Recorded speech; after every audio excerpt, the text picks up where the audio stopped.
Our new frame generation AI model is 40% faster, uses 30% less VRAM, and only needs to run once per rendered frame to generate multiple frames.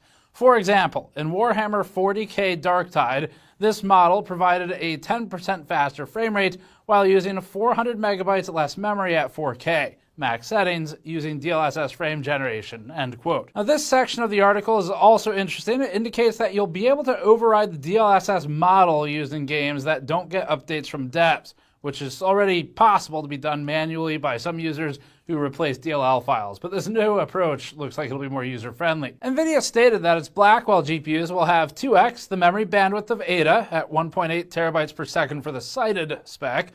This will likely change depending on which model you look at, but we need the full specs for everything. It claimed 2x the RT teraflops and 1.5 times the Ada shader performance. The PCB showcased was a relatively small square, like a further cut down version of the 4090 FE PCB if you were to chop the wings off. It appears to be sandwiched between two full flow-through fans. And that, again, is where we think they're getting the learnings from this prototype cooler that we're not supposed to have, because this is a full flow-through. So there's no PCB in the way, which is why it's so thick, because they shove it in at the bottom. And that actually enables the performance that it gets.